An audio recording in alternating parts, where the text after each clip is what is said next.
My name is Greg Richter. I'm here as I would call it a survivor of a family member overdosing and dying.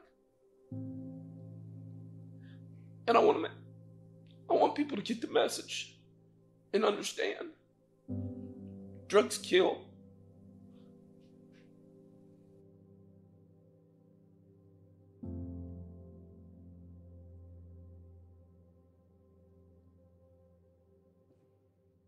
Tim, growing up, grew up in we're a really, for the most part, the family's religious. We've got 7 Southern Baptist ministers.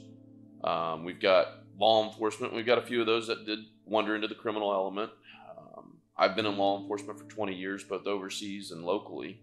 My dad's been in law enforcement 20 plus years. My brother started, like I said, he started with alcohol. And while he consumed a little bit, he wasn't a hard drinker. He moved into Xanax, I believe was his first drug that he tried.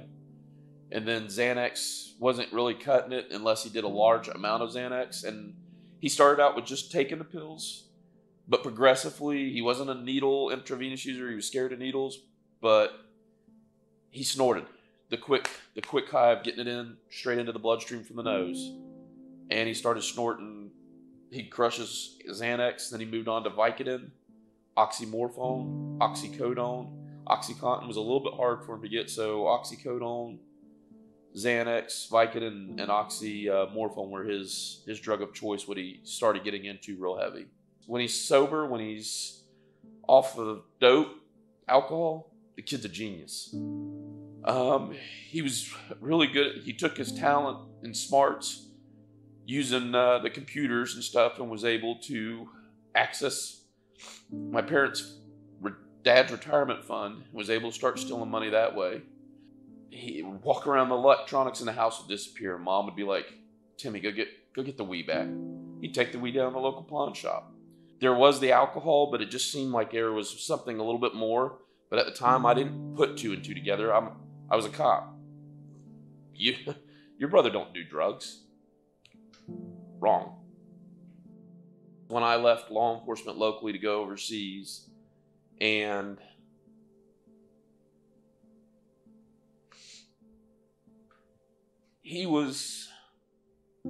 we'd gotten him a job working in where I had worked off duty. I won't use the name, but it was a good place. I had a great boss. And he gave him a chance. We had a good family name, and I put it behind it. He won't do nothing stupid. And he started falling asleep a lot. You're carrying a gun in security, you can't fall asleep.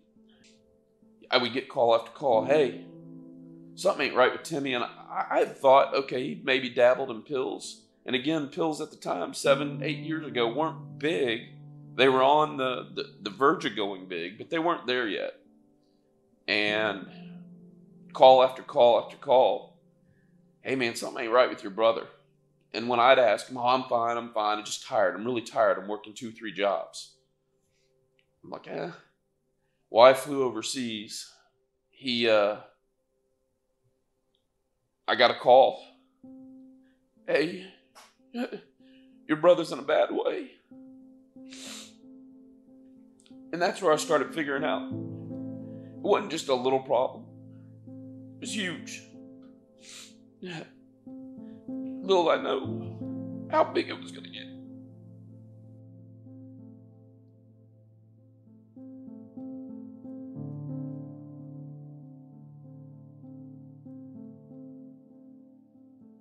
And it actually didn't start with the pills. It started with alcohol. And then when the alcohol wasn't masking some of the things for him, it became somebody gave him a pill. He's like, oh, okay, well, a pill mixing with alcohol worked. And then he started finding out, hey, wait a minute, I can do a few more pills.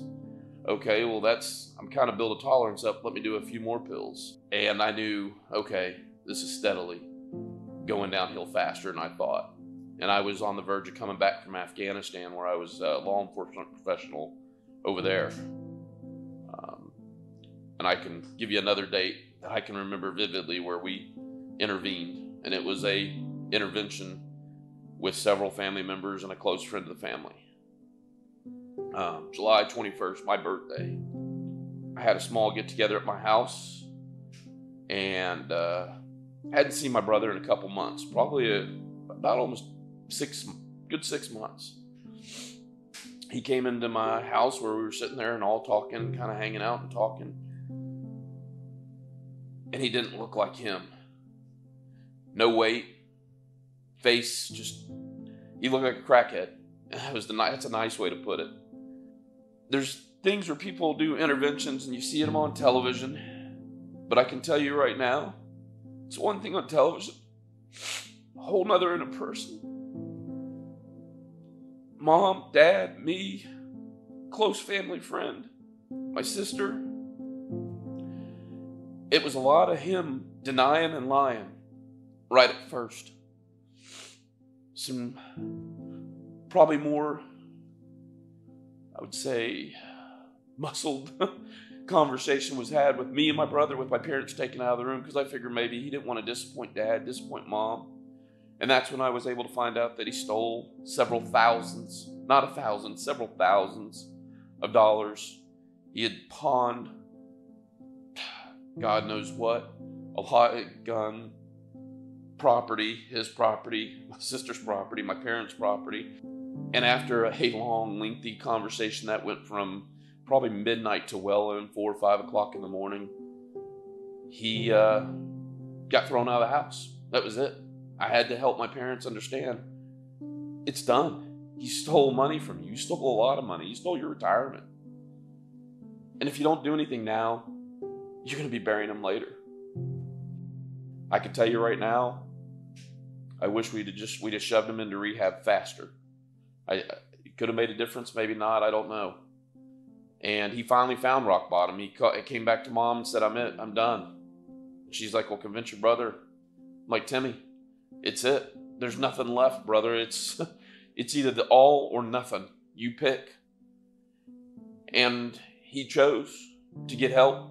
He went to Chicago, went to an inpatient. And it was, as most, I guess you can call it, most of your rehab centers are voluntary, because if they don't want it, they're not gonna accept it. He went to Chicago, somewhere he's not familiar with the cops, not familiar with the layout, not familiar with all the big city things as opposed to here, and got help.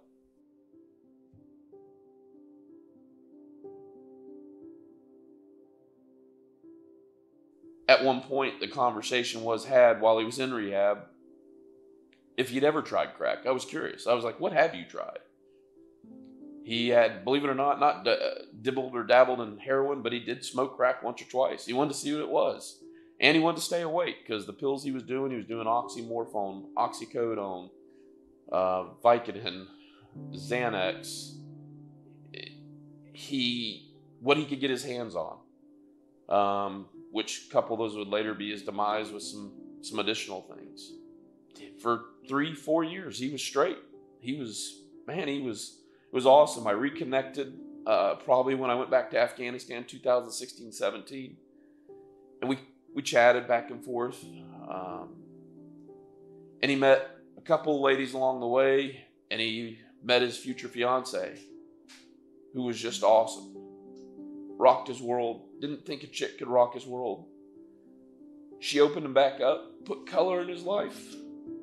They everywhere they were, there's a glow about him. And it was a glow that hadn't been there. Even the glow didn't exist, I don't think, with the fake relationship he had with the young lady that did introduce him to the dope. It was just a different glow. There was a confidence. And for the first time, you could see him happy. He had weight on him, which you hadn't seen him with weight, which was when you're starting to get a belly, and he never had a belly because he was always skinny, or when he was on dope, he was skinnier.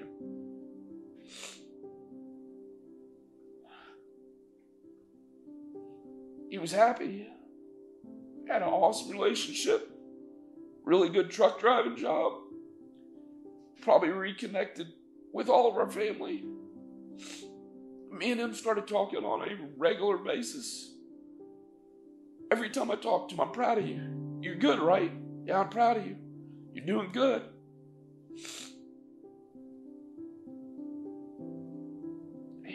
did well. He did well for 3-4 years.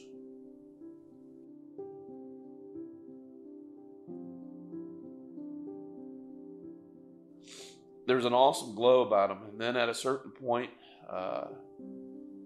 Avery, his daughter,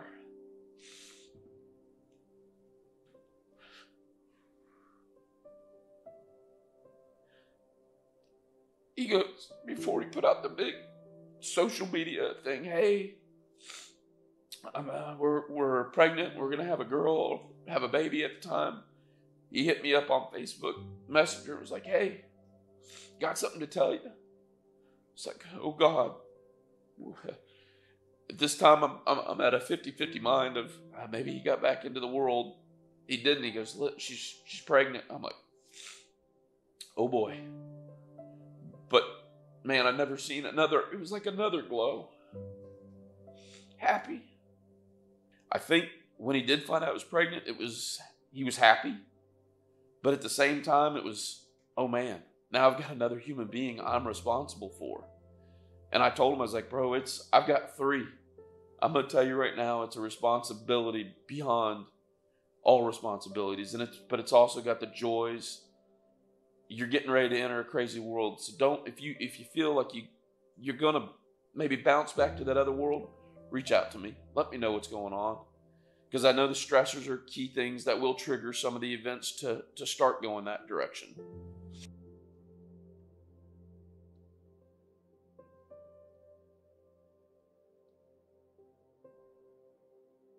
Things were going a little bit rocky at the time, and I didn't know it until later on. Because I guess with the baby being born, being colicky, of course, things with the fiance, they were good, but it's stressful. You have a newborn, and some of those stressors started to kick in on them again, and that's where I should have known that some of the things I maybe should have been a little bit more observant, paid attention a little bit more to the communications that started to now degrade. Well, Tim told me he was a recovering addict like the day after our first date to Disney. And I'm pretty sure the only reason why he told me was because he didn't want me to hear from anybody else. And the way he made it seem was that he was sober for like 3 to 4 years and that he'd been sober for a really long time. And, he had it all under control. Tim was, and I hate to say this, he was a master manipulator. He would pit me against his mom and me against his family. So that way there would be no communication.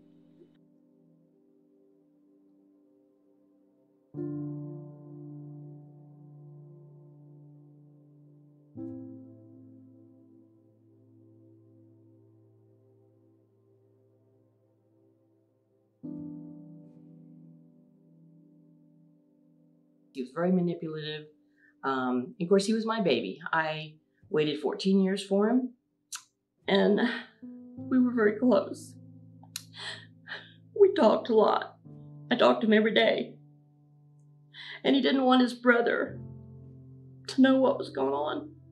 He didn't want him to know that he was struggling. I'd come into his room and he's laid out like that. One night he come in, I heard he was struggling with breathing. I grabbed a hold of him, yanked him up, shook him, walked him around, tried to fill him with coffee, just kept him walking around. Having been in law enforcement, and my other son Greg having been in law enforcement, the crazy thing is, I think Greg recognized it and I did. I was up on it all the time. It can touch anybody. Alcohol can be an addiction. Drugs can be an addiction. Anything that's used to excess is an addiction.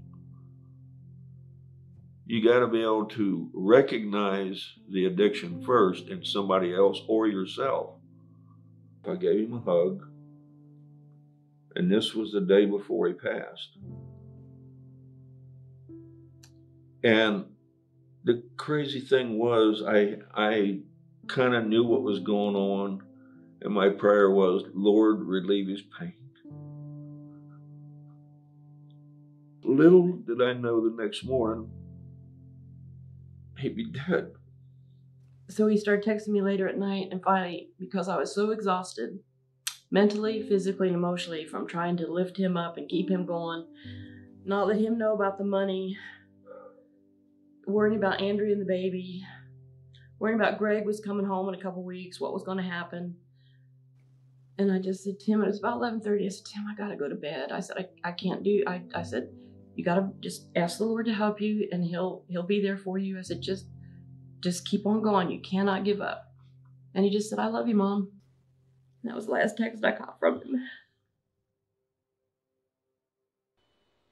I noticed the first sign was the lights were on in the room. And that was really abnormal because he likes to sleep in pitch black and needs to be completely dark. So I thought maybe he just passed out. And I thought maybe he was using again. And he fell asleep with the lights on. And when I walked in the room, he wasn't on the bed. And when I walked in, he was sitting on the floor with his face in the carpet. And I tried to nudge him. I was like, hey, it's not funny. Wake up. We gotta give Avery a bath. And I tried to pull him up, and his face was completely black. I would want him to know of all the people that would feel his loss if that were to happen.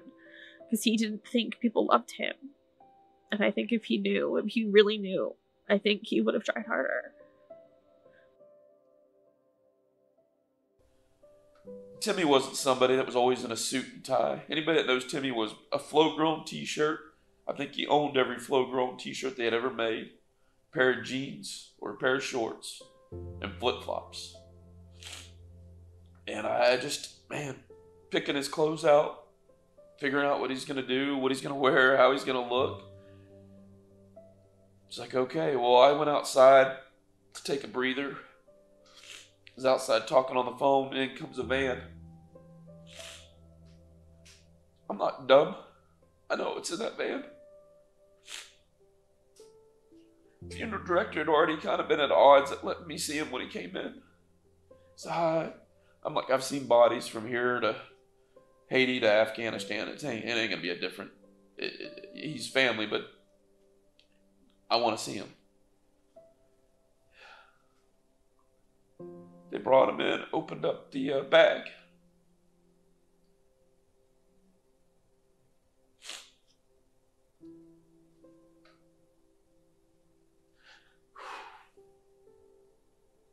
He looked like Tim. Little bloody. Of course, I could see where they'd done an autopsy on him. But it looked like him. Zipping that bag up was my closure.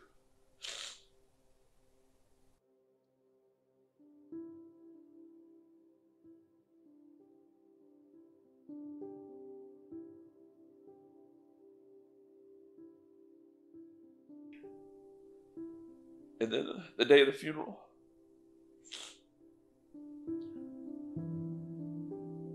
longest, hardest day of my life.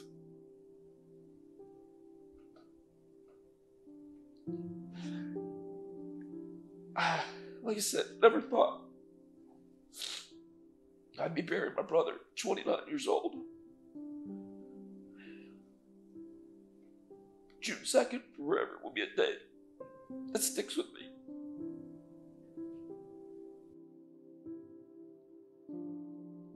One of the things, the conversations, and it should have been a trigger that I should have caught in conversation. I don't have any friends. Yeah, you do. You got friends, man. The day of his funeral, I've never seen that church in 20 years have every seat just about filled in the pew, all the way to the back of the church. I even said it in the eulogy. I'm like, you said you have friends. Bro, you got a whole church full. You got me in church after God knows how many years. You have friends. You have friends. It's the ripple effect is something real. Man, I never thought I'd be the one going, give him a chance. Look past it. Give them a chance. Reach a hand out. Find them something that can help them with the dope, man. It's a bad drug. Fentanyl's bad. Heroin's bad. Pills, you think they can't get them? They can get them. They can get them from anybody and everybody. Toxicologies came back. Wow. Oxycodone, lethal amounts. Oxymorphone, lethal amounts. Fentanyl, 68 micrograms, which is beyond lethal. It's enough to kill a small army. I think my dad was shocked and disappointed, being that he's been in law enforcement. He's been at the jail and booking. Not my kid. This didn't happen to my kid. I know all the signs. We know all the signs. We know what to look for. And I also think it was just, how? How did it happen? Where did I not give him the tools to deal? You could be tough. You could still care. Communication is key. Give them hope. You got to give them hope, because if you don't give them hope, it's just going to keep going into the ground. And they're going to feel that they have nobody to reach to. If you got kids, it affects your kids. They don't get to grow up with a mom or a dad. It affects your brothers, your sisters. It affects your family. Think about the after effects when you're not here, the financial obligations. Man, that's nothing. But that time is endless, time is priceless. The time they don't get to spend with you. Think about that. If that gives you that one little % of hope, grab onto it. Somebody's there to help you. Reach out to somebody. Don't wait until you're in the ground, till you got a marker, putting an end date, an expiration date, because you're somebody. You're worth saving. You're a human being. So just reach out.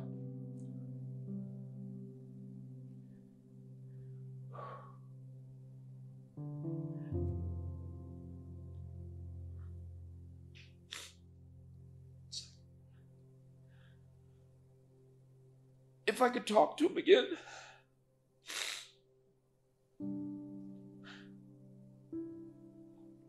I just wish you to talk to me more. Tell me, hey, the baby's stressing me. Hey, I've got that itch again. What do I do? Help me. Man, money was good in Afghanistan, but I'd have dropped all the money in the world I was making to have my brother here today. I'd have come home in a heartbeat. And if it meant sitting with him somewhere, letting him get sick, getting him straight again, I'd have done it. I'd have dropped everything I had just to have his life. I'd give mine in exchange for his just so he could live.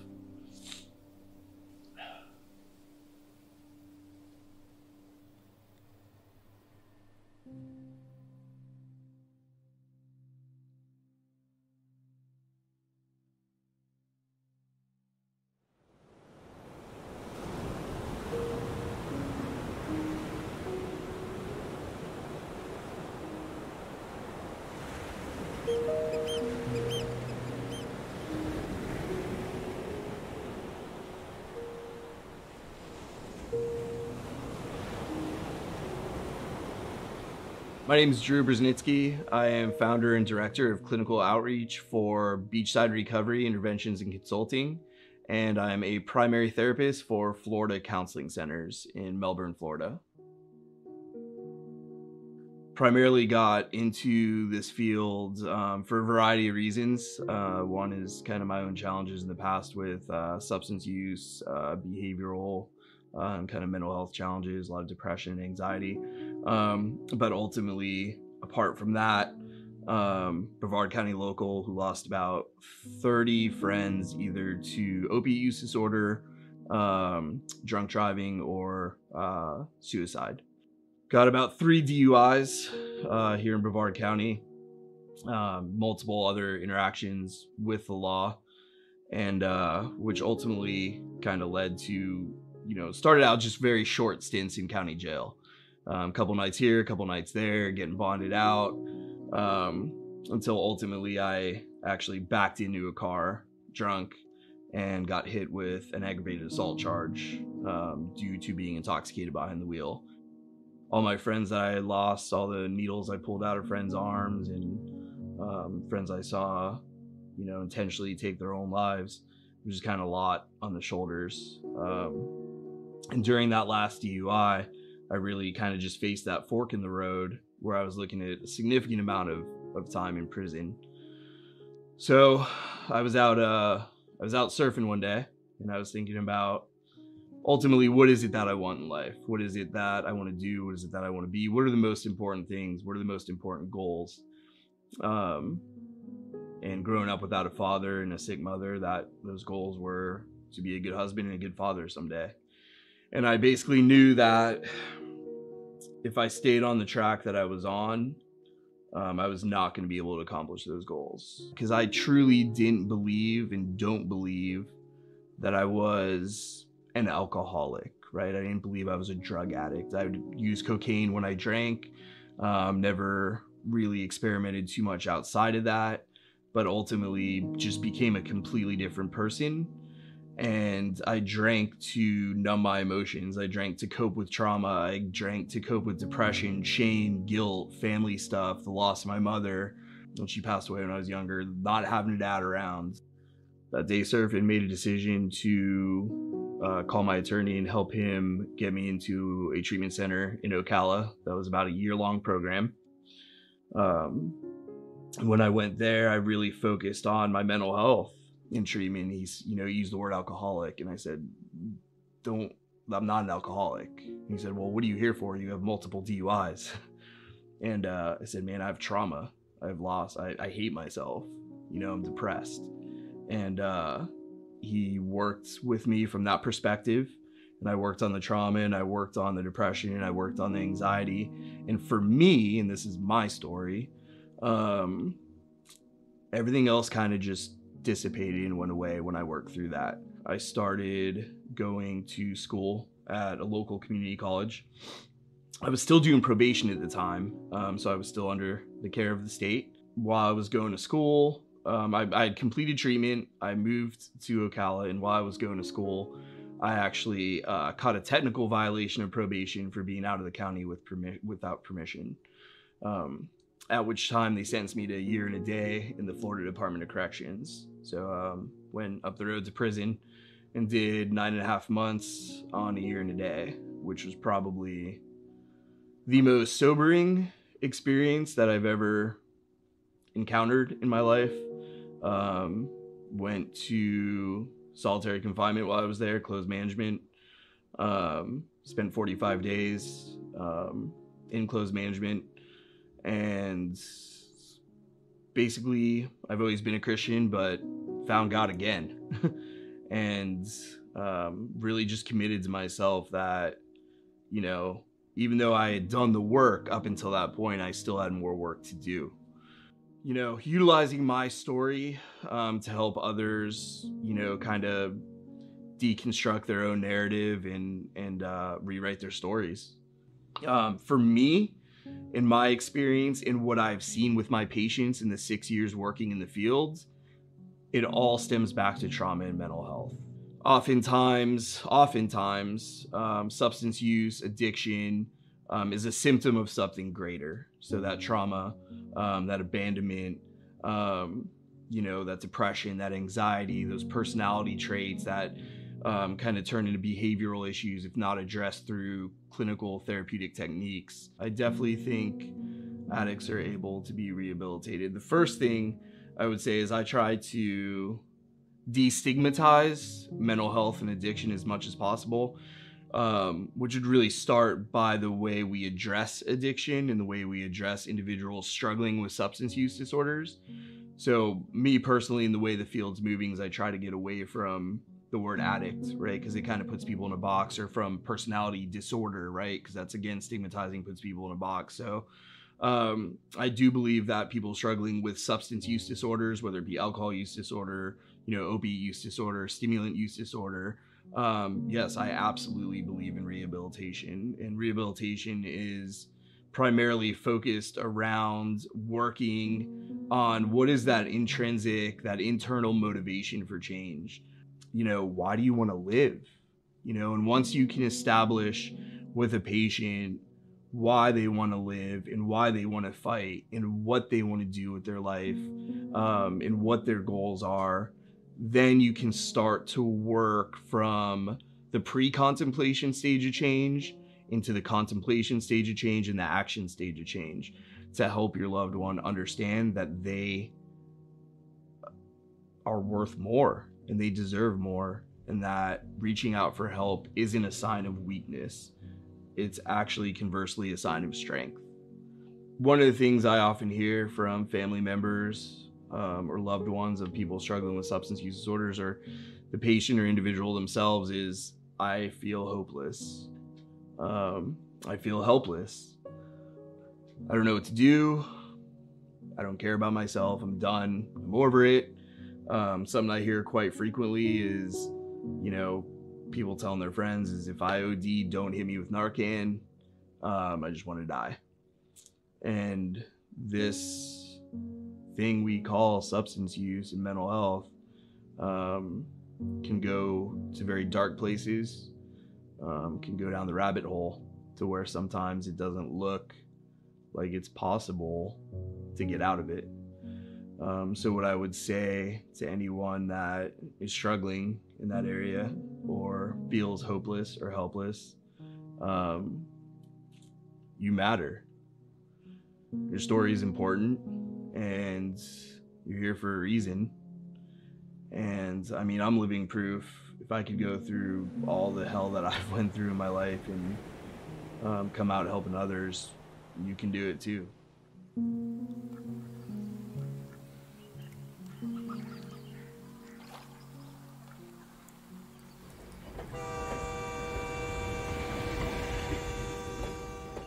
My name's Susan, and I've been in recovery for 7.5 years. From a very young age, I was succumbed to sexual abuse, and I always felt like there was something wrong with me. There was part of that abuse that was appealing to me at the same time, and I knew that something inherently was bad about me, and I never really fit in with the other kids.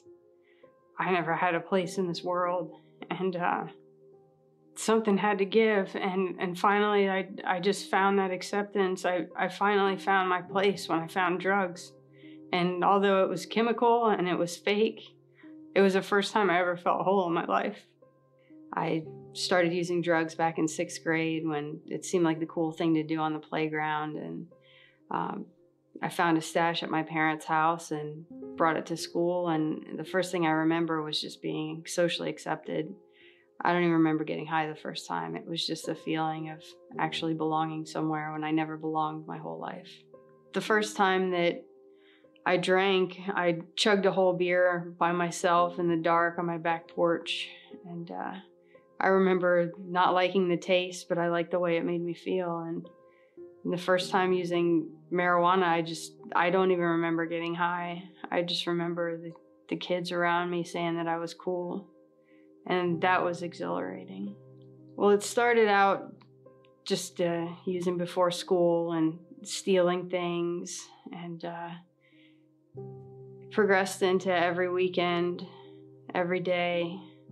Started to get in the way of school.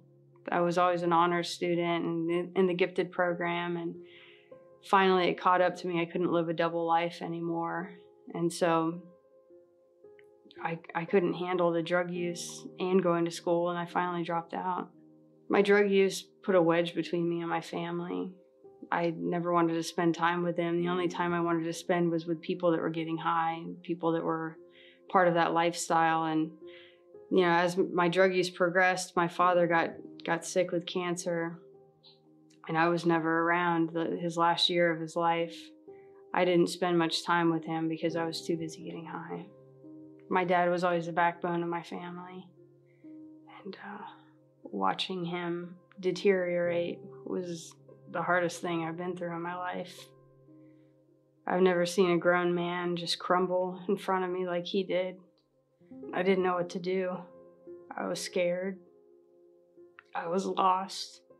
And I was completely eaten up by the disease of addiction. And anytime I could see him, it hurt too much. Like, I would take his pills. I would take anything I could. And I remember profoundly one day, my father collapsed in front of me and no one else was home. And I just looked at him on the ground as he vomited, and he was in the fetal position, and I had no idea what to do. When my father passed away, I remember part of me mourning and being scared and sad and upset, and the same part of me was too concerned with what they were doing with his pills. I laid on the bed with my father's dead body, and at the same time I was wondering like where they were and who was going to get them before I had a chance. I remember shutting myself in the backyard in a shed in the middle of the summertime, and I was up for days getting high.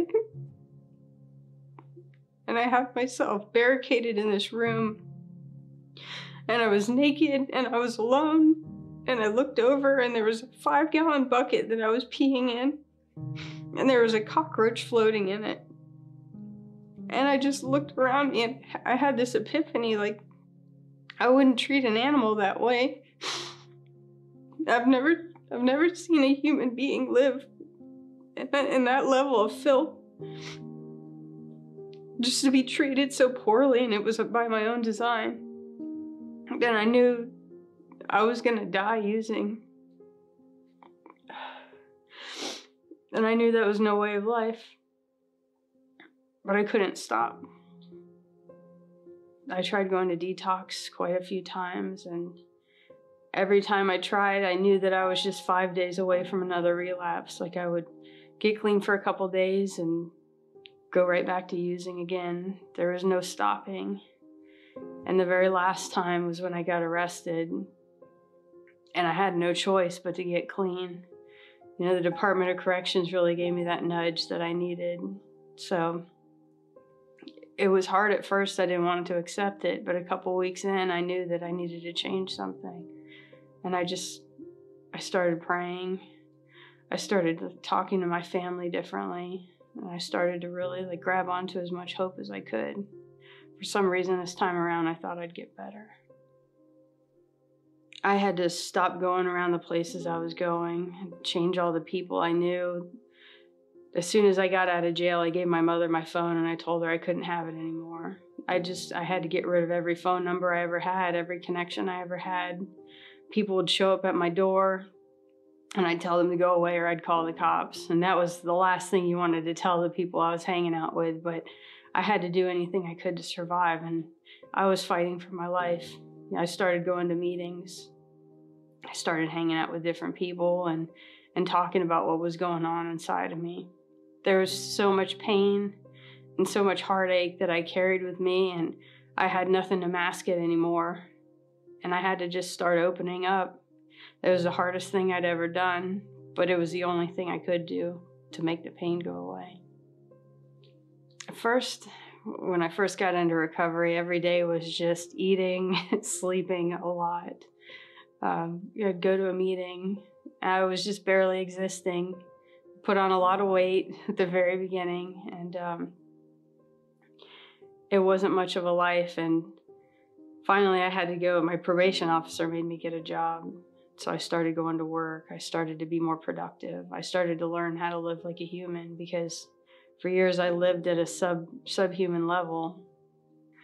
I got a sponsor in a 12-step program, and she told me to put as much effort into getting clean as I did into using. And so I chased after my recovery, and I would go to her house every morning. I'd have to get a ride there from my mother because I couldn't drive. And she'd take me on her way to work at 6:30 in the morning. to this woman's house, and I'd have to wait for her to wake up. And I would go over to the neighbor's house, who was also in recovery, and help her with math and watch her kids. And she would talk to me about recovery and just spend time with me. And I remember the first time she had left me in her apartment, she had a ring on every finger, and she left all of her rings on her desk.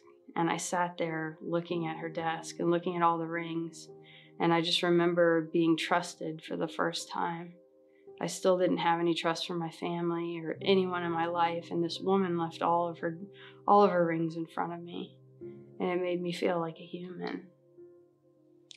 Today, recovery is about just getting out of bed and facing whatever comes. I don't get to choose what my days are like sometimes. I don't get to choose what comes at me, and it's just rolling with the punches. Like I still have to talk about what's going on inside of me. I still have to confide in the people in my circle, but I just do the best that I can. And some days I just have to remember it's okay to not be okay. It's okay to make mistakes. It's okay to not have it all together. You know, it's okay to be in pain, because I find those days when pain comes and anxiety hits me and the discomfort, and I want to give in sometimes. You know, there's still part of me, I don't want to feel discomfort. I want to feel good all the time. That's part of my disease. And I just have to remember it's okay those feelings pass. Sobriety has given me complete freedom. I'm no longer enslaved to the disease of addiction or the lifestyle. I have dignity. I treat myself like a lady. There was a time in my life when I'd sell my body just for a hit. And I don't have to live like that anymore. My family has been more than supportive.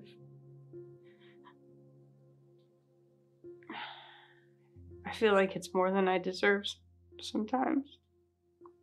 Because all of the pain that I caused and what seemed like irreparable damage, they've forgiven me.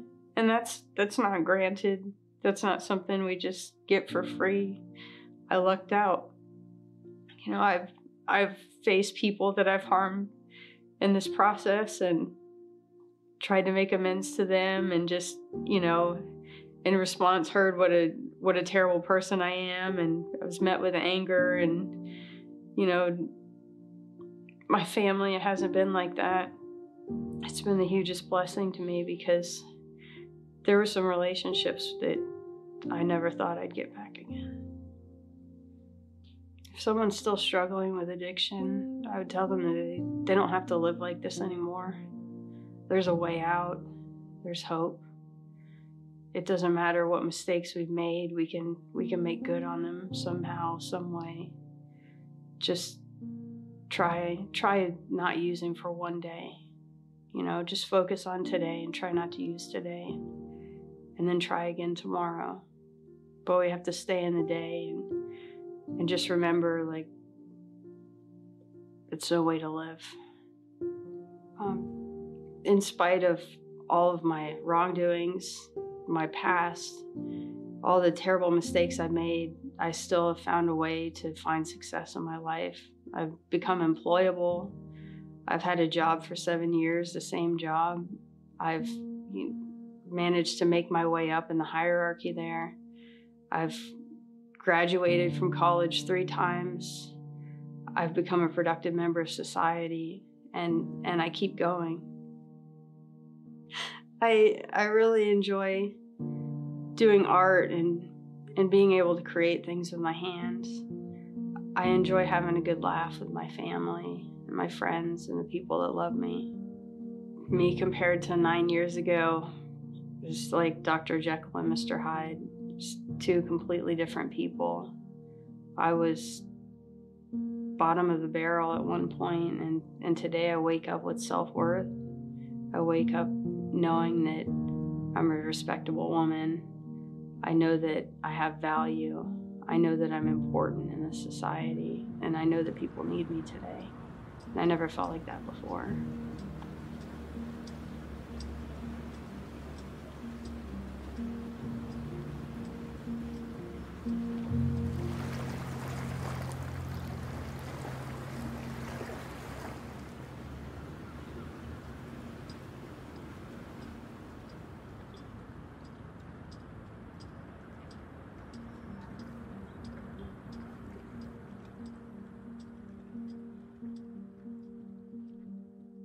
My name is Denny Kolsch.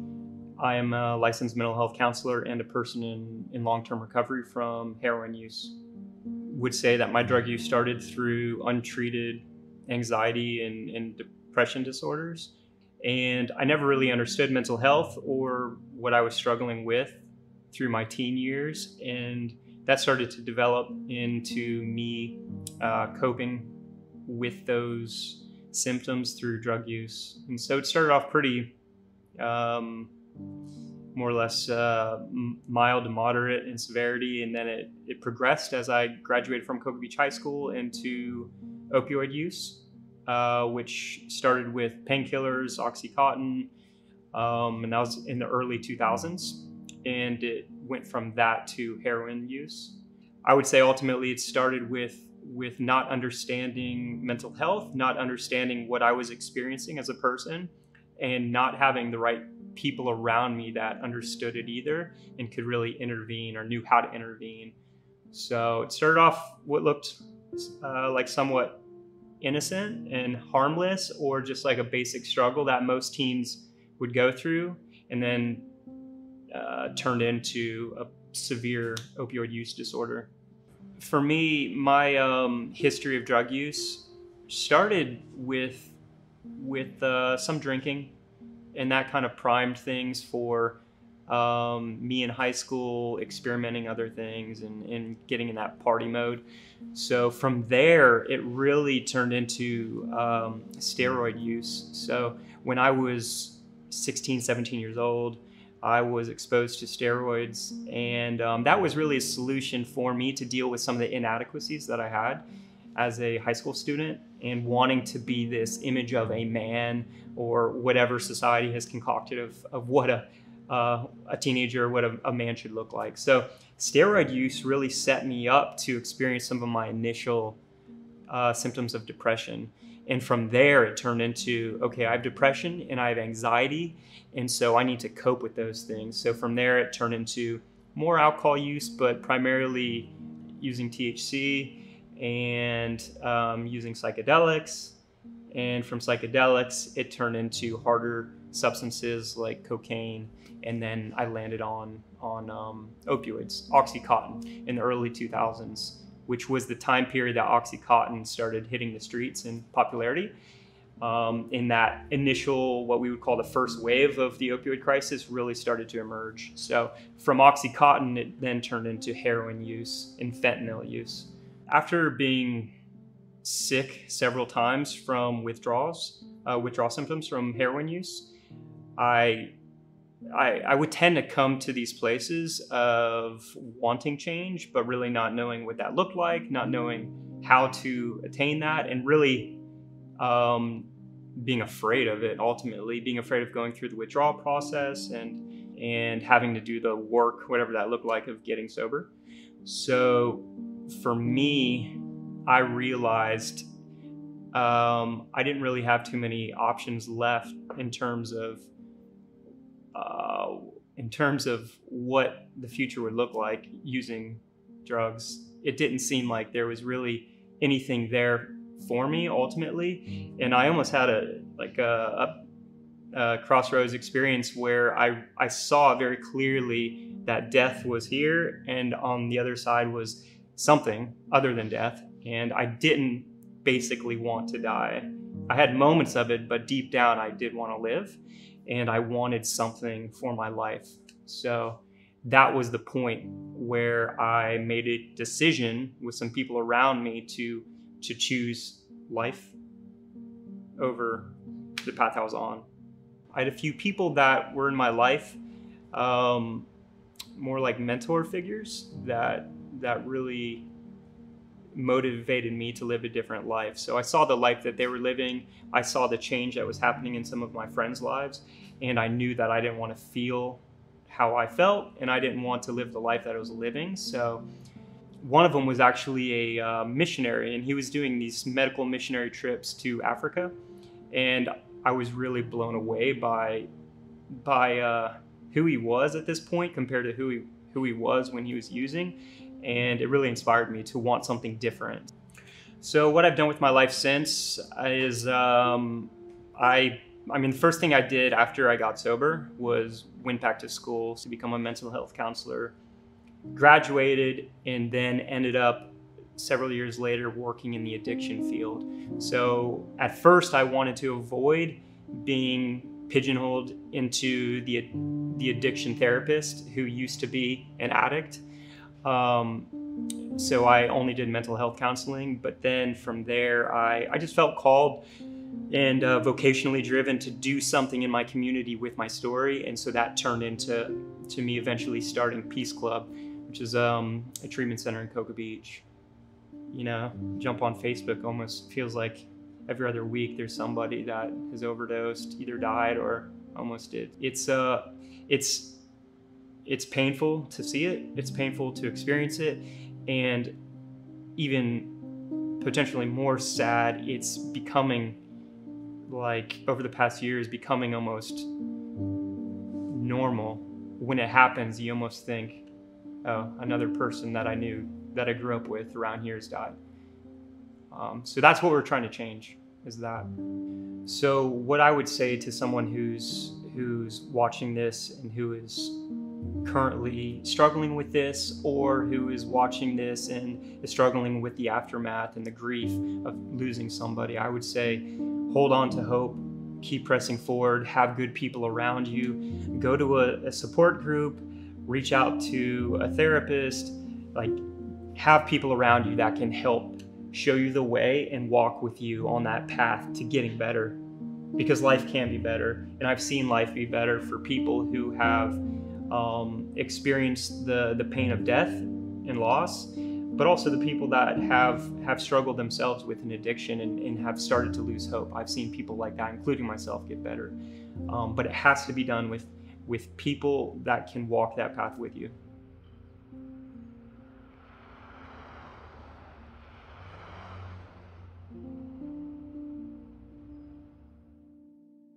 My name is Craig Bettolato. I'm a medical oncologist with Cancer Care Centers of Brevard and a team physician for Vitas Hospice here locally. I do believe that the overprescription of opioids has contributed to the opioid epidemic. The problem is that there are people out there who legitimately need opioids, and my cancer patients are among them. The balance between providing narcotics for people who need them and the diversion and the abuse of narcotics doesn't leave a lot of room for patients to maneuver who really, really need it. So yes, I have dealt with a loved one who overdosed from opioids. My ex-wife, the mother of my 3 sons, passed away from a multi-substance overdose about 5 years ago. The ripples from that event continue to pulse through my family. Opioid abuse can lead to opioid overdose, and especially when people are getting medications that they're not familiar with off of the street. They don't know the concentrations of it, they don't know what it's been adulterated with, but it is much more dangerous, I think, for people to go to the streets and get heroin, get pills from some unknown source. When you come to a doctor and they're prescribing you medication, they know what they're doing. There's a better life for you on the other side, better relationships, better health, a better outlook, and a better sense of yourself and a better sense of the world.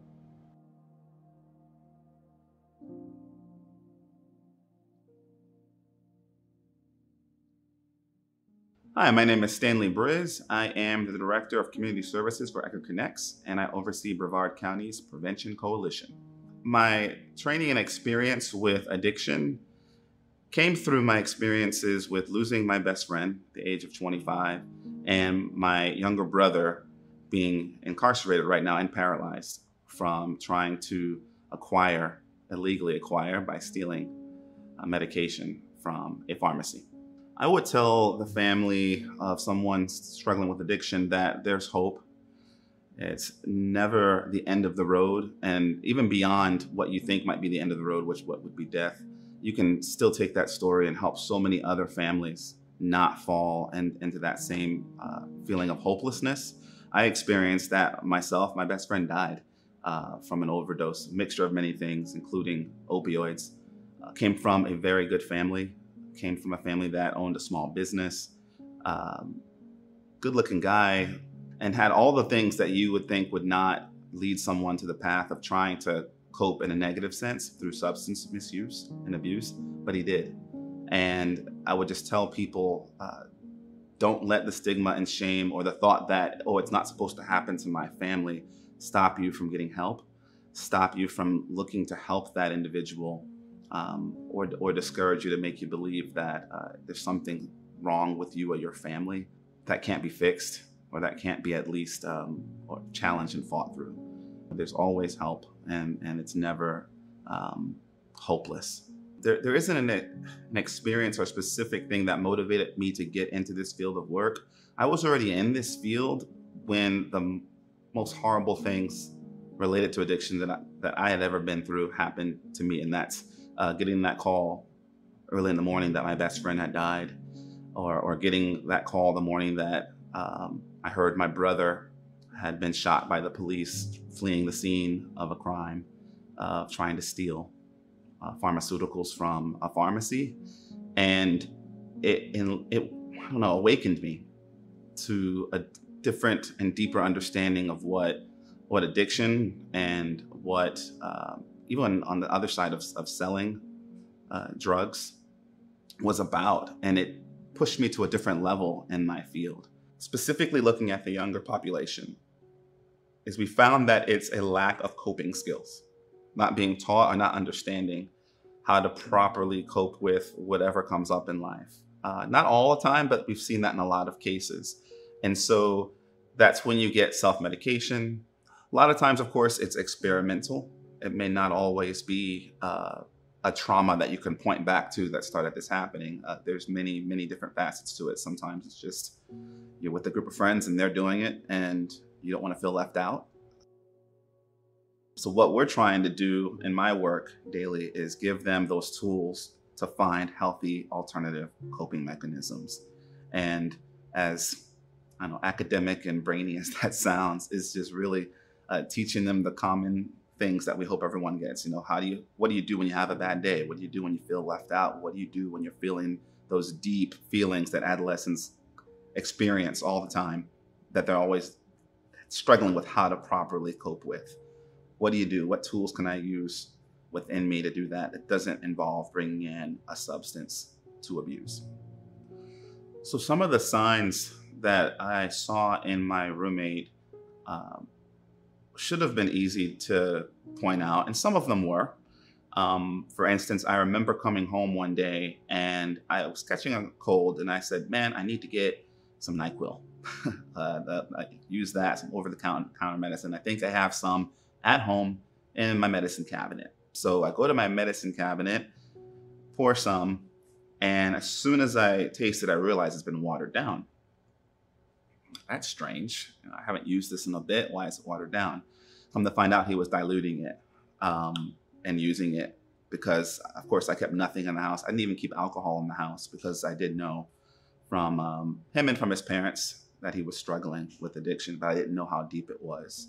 Him dozing off during religious services, and not just a normal, I'm tired, I work, but just the kind of dozing off where you can tell it's substance induced. Starting arguments with me, and yeah, we had disagreements in the past, but I had known him for a long time. This was different. And if you've ever experienced living or being close with someone who's battling addiction, it's interesting how their brain works. They're good at arguing and making logic fit where sometimes it doesn't fit, but it's still hard to argue with them on it. And just the changes in personality. I remember finding him parked outside where we were staying with bottles in the vehicle. Just, he had drank all night long when I thought, you know, he was going to be coming home on my way to work, finding him there. Just these behaviors that are definitely warning signs. Saw a lot of those things. The signs that I wish I had noticed in my brother that saw that there was a problem wasn't so much on the substance abuse line. I had known about marijuana usage from my mom, but he was kind of distant from me at that point. Not necessarily emotionally, more geographically, just not in my area, in the same city, but never around. And trying to reach out to him and make contact with him to be that older brother mentor. I really wish I had been more successful at that. Of course, like anybody else, you look back and say, man, would have, should have, could have. Did I try hard enough? Did I not? Remember getting calls from my mom, not knowing where he was, not knowing who he was with. And his situation was getting involved with someone who was more of a sophisticated criminal, who I believe was recruiting younger individuals. My brother was about 19, 20 at the time. And being coaxed into trying to steal medication that could be sold on the street. And my brother wasn't a troubled kid. He had a decent life. He was the youngest, is the youngest, he's still alive, of the family. But unfortunately fell in with the wrong individuals, and we weren't able to get to him in time, is what I always say, to prevent that. And because of that, he's now in a bad situation. He was left at the scene of that crime. And as he came out of the drugstore, the police had already been called. The snipers were in place. And seeing him flee with a gun, they shot first. And now he's paralyzed from the waist down, serving a 20-year sentence in prison. These are things that you don't think will happen in your own family, especially being in the field that I was in. But it shows you the universality of what substance abuse, addiction, and then all the things that come with it, criminality, the influence, the bad influences, shows you what all comes with it and that no one is exempt from it. I have to deal with my mom being constantly concerned every day for his welfare, not knowing from one day to the next how he's coping there, thinking about what could have been. Every day that I'm in a store, like, I don't know, even if I'm in a fast food restaurant, like, and you see people working, going about their everyday lives that are about his age, thinking, that could have been him. He could have taken a different path. And thinking about my best friend, the things that he could have become. He could have had a family, children, could have done so much good for so many people because he had that to offer, but he was robbed of that opportunity because of addiction. Losing someone like that who understood you better than most people kind of takes from you a piece of your mind, of your heart, of your soul, when you have established roots with people. And I remember that time and feeling a little more alone in the world. And so you have to live with that from day to day. Death through addiction can take things from us just like that. And so when you have that mindset, the temporary time that we are here living on this earth, we can do the best that we can to make it better for everyone else and try to encourage people towards hope.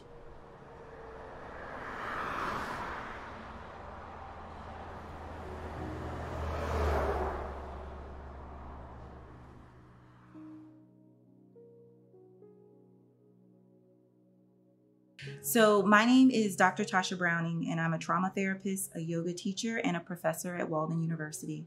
When you're working with someone who is battling addiction, it is a battle, and you don't send soldiers into war without being properly prepared for it. So before you reach out to help, you need to make sure that you are fully ready and engaged for that battle. Healthcare is getting more integrative. It's a work in progress, but really, truly, to tackle such a massive problem like addiction, you need multiple specialties. You need multiple professionals working together in team environments to tackle this issue. As a whole person, we are mind, we are body, we are spirit, and each of those areas need different professionals that have expertise to help you with that. There is no way to treat someone and really achieve full body wellness unless it comes from a team environment and multiple professionals integrating what they know to be able to help someone. We do not always have control over what happens to us, but you can always rewrite your story. Like, your story is not the story that's gonna be with you for the rest of your life. You do have a say in how you want your life to be, and you also have a say in your happiness. And I think sometimes people forget that they have a say. So I would say the first step to getting help is actually stating that you have a problem. Coming to an understanding that you actually do have a problem and you do need help. But that requires us to be pretty honest with ourselves, and it requires us to be pretty brave in how we're willing to be vulnerable and to be exposed. And the only way that receive help is by first acknowledging that you need it.